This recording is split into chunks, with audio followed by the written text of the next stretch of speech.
Penyerahan bantuan diawali dengan rapat koordinasi daerah Basnas Sulsel dengan tema menuntaskan kemiskinan melalui zakat yang dihadiri oleh Ketua Basnas. Dalam rapat ini, Komisioner Badan Amil Zakat Nasional, Emi Hamidia, secara resmi menyerahkan bantuan CSR dari Unilever ke 11 Basnas, Kota dan Kabupaten Sulsel termasuk Kota Makassar. Komisioner Basnas, Emi Hamidia, meminta Basnas Kota dan Kabupaten untuk aktif berkomunikasi dengan pemilik perusahaan di wilayah masing-masing terkait penyerahan CSR ke Basnas agar bisa diserahkan secara terorganisir. Sama saja, kan di sini juga ada banyak perusahaan ya. Jadi kalau untuk perusahaan yang pemegang sahamnya orang Islam, mereka kan wajib zakat perusahaan.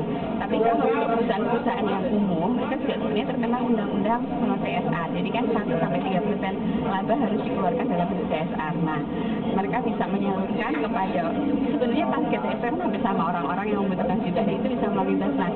Apalagi sekarang kan Basnas kan sudah pengelolaannya sudah baik segala macam ya, jadi manajemennya juga sudah terangkat sehingga bisa menyalurkan CSR dengan tepat kepada para penerima. Ketua Basnas Makassar, Anissa Karyakama, menyebutkan bantuan CSR dari Unilever ini menjadi contoh bagi Basnas lainnya untuk bisa menjalin komunikasi dengan perusahaan di daerahnya.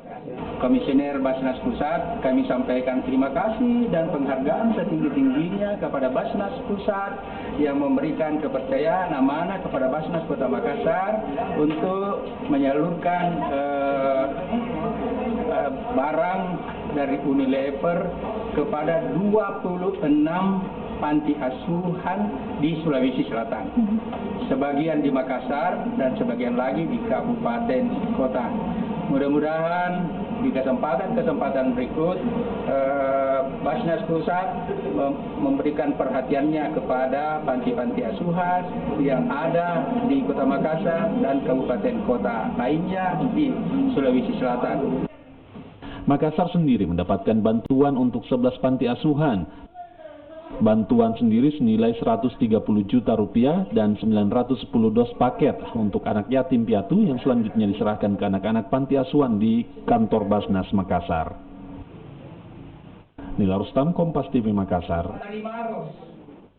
Berkomunikasi dengan Basnas Pusat sehingga ada datanya di Basnas Pusat.